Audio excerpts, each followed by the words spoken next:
Hello बच्चों, कैसे हैं आप बच्चों। आज हम पढ़ेंगे क्लास 10th हिंदी क्षितिज के अंतर्गत पाठ 1 सूरदास के पदों का भावार्थ और पाठ से संबंधित प्रश्नों के उत्तर भी।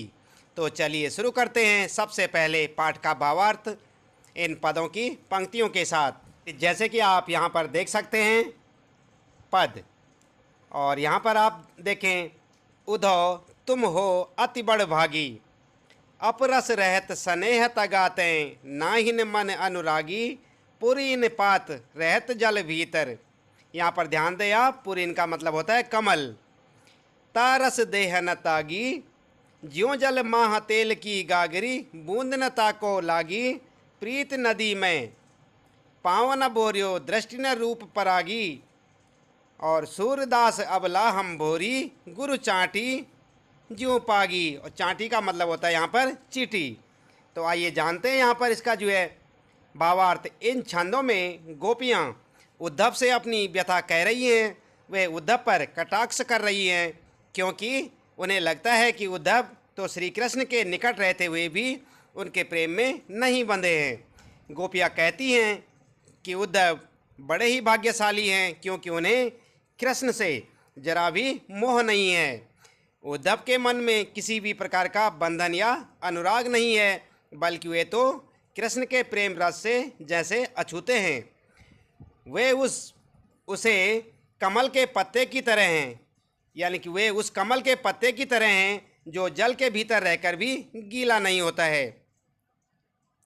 जैसे तेल से चुपड़े हुए गागर पर पानी की एक बूंद नहीं ठहरती है, उद्धव पर कृष्ण के प्रेम का कोई असर नहीं हुआ है। उद्धव तो प्रेम की नदी के पास होकर भी उसमें डुबकी नहीं लगाते हैं, और उनका मन पराग को देखकर भी मोहित नहीं होता है। गोपियाँ कहती हैं वे तो अबला और भोली हैं। वे तो कृष्ण के प्रेम में इस तरह से लिपट गई हैं जैसे गुड़ में चींटियाँ लिपट जाती हैं। तो इस प्रकार इन पंक्तियों का अर्थ आपने देखा। आगे देखते हैं यहाँ पर नंबर 2 पे, मन ही मांझ रही, कही ये जाई कौन पे उभो, उधो नाही परत कही, अवधि आधार आस आवन की, तन मन विधा सही। अब इन जोग संदेशन सुनी सुनी, बिरहिन बिरह दही, चाहती होती गुहार जितही, तैं उत तैं धार वही, सूरदास अब धीर धरही, क्यों मर ज्यादा न लही।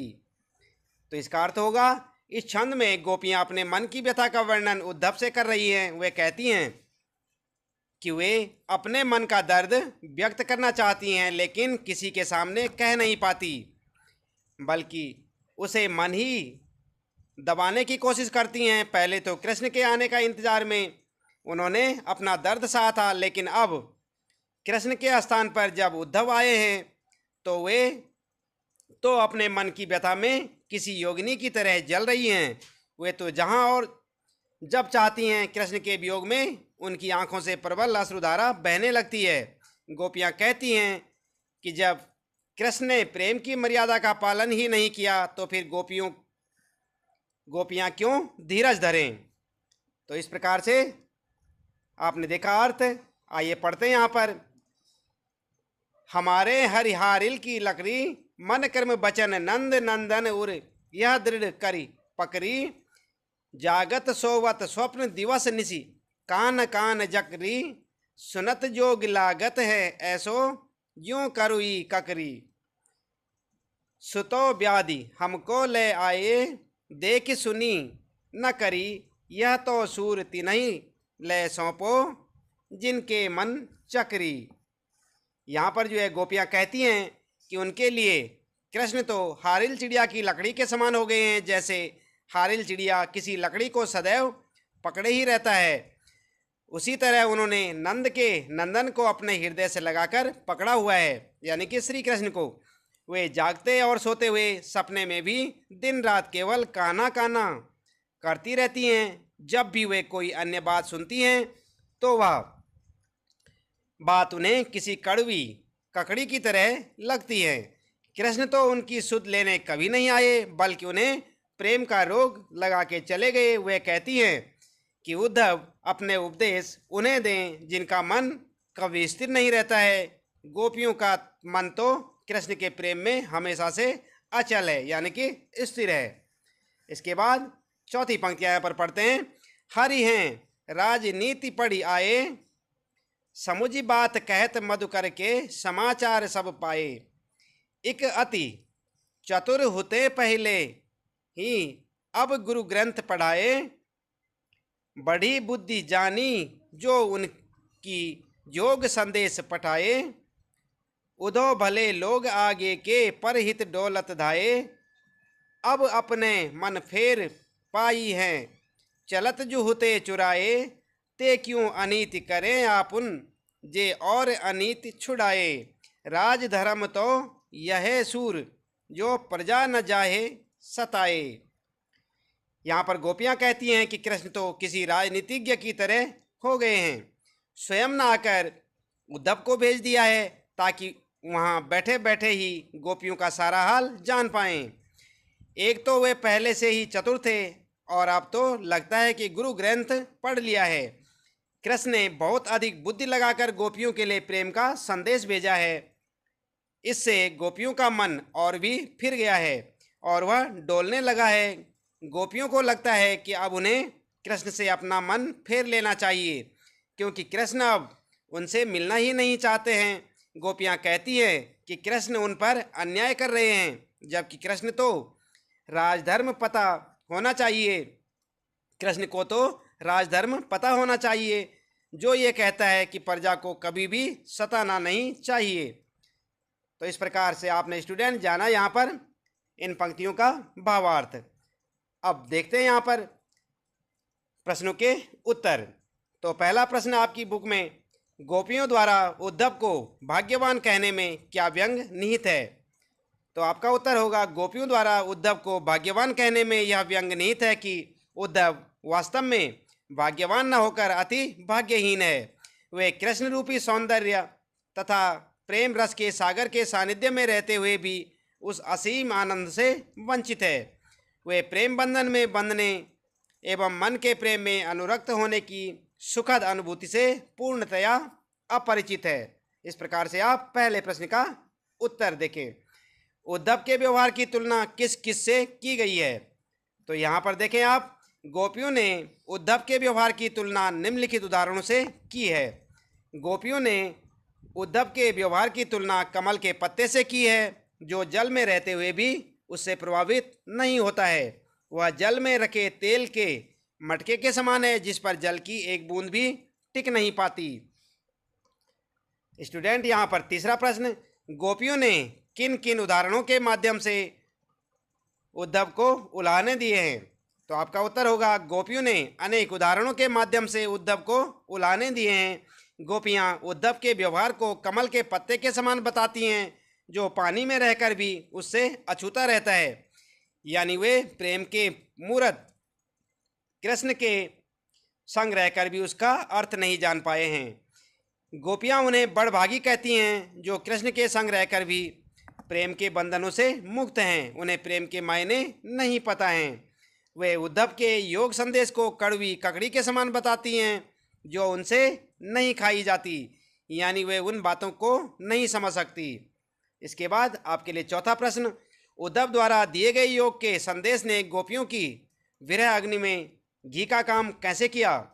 तो उत्तर होगा आपका, गोपियाँ श्री कृष्ण के आगमन की आशा में बेचैन थी। वे एक एक दिन गिन रही थी और अपने तन मन की व्यथा को चुपचाप सहती हुई कृष्ण के प्रेम रस में डूबी हुई थी।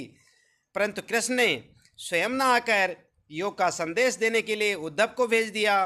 विरह की अग्नि में जलती हुई गोपियों को जब उद्धव ने कृष्ण को भूल जाने और योग साधना करने का उपदेश देना प्रारंभ किया, तब गोपियों की विरह वेदना और भी बढ़ गई। इस प्रकार उद्धव द्वारा दिए गए योग के संदेश ने गोपियों की विरह अग्नि में घी का काम किया। आइए जानते हैं यहाँ पर पांचवें प्रश्न का उत्तर। पांचवा प्रश्न आपका, मर्यादा न लही के माध्यम से कौन सी मर्यादा न रहने की बात की जा रही है? तो आपका उत्तर होगा, मर्यादा न लही के माध्यम से प्रेम की मर्यादा न रहने की बात की जा रही है। कृष्ण के मथुरा चले जाने पर गोपियाँ उनके वियोग में जल रही थी। कृष्ण के आने पर ही उनकी विरह वेदना मिट सकती थी, परंतु कृष्ण ने स्वयं न आकर उद्धव को योग संदेश के साथ भेज दिया, जिसने गोपियों के उनकी मर्यादा का त्याग करने पर आतुर कर दिया। इसके बाद अगला प्रश्न आपके लिए छठा प्रश्न, कृष्ण के प्रति अपने अनन्य प्रेम को गोपियों ने किस प्रकार अभिव्यक्त किया है? तो उत्तर होगा आपका, गोपियों ने कृष्ण के प्रति अपने अनन्य प्रेम को विभिन्न प्रकार से दिखाया है। गोपियों ने अपनी तुलना उन चींटियों के साथ की है जो गुड़, यहाँ पर श्री कृष्ण के लिए जो है गुड़ शब्द का प्रयोग हुआ है, पर आसक्त होकर उससे चिपट जाती हैं और फिर स्वयं को छुड़ा न पाने के कारण वहीं प्राण त्याग देती हैं। इसी प्रकार गोपियों का मन भी श्री कृष्ण में बसा हुआ है। उन्होंने खुद को हारिल पक्षी व श्री कृष्ण को लकड़ी की भांति बताया है। जिस प्रकार हारिल पक्षी सदैव अपने पंजे में कोई लकड़ी अथवा तिनका पकड़े रहता है, उसे किसी भी दशा में नहीं छोड़ता, उसी प्रकार गोपियों ने भी मन, क्रम और वचन से कृष्ण को अपने हृदय में दृढ़तापूर्वक बसा लिया है। वे जागते सोते स्वप्नावस्था में दिन रात कृष्ण कृष्ण की ही रट लगाती रहती हैं। इसके बाद अगला प्रश्न आपके लिए सातवां प्रश्न, गोपियों ने उद्धव से योग की शिक्षा कैसे लोगों को देने की बात कही है? तो आपका उत्तर होगा, गोपियों ने उद्धव से योग की शिक्षा ऐसे लोगों को देने की बात कही है जिनका मन चंचल है और इधर उधर भटकता है।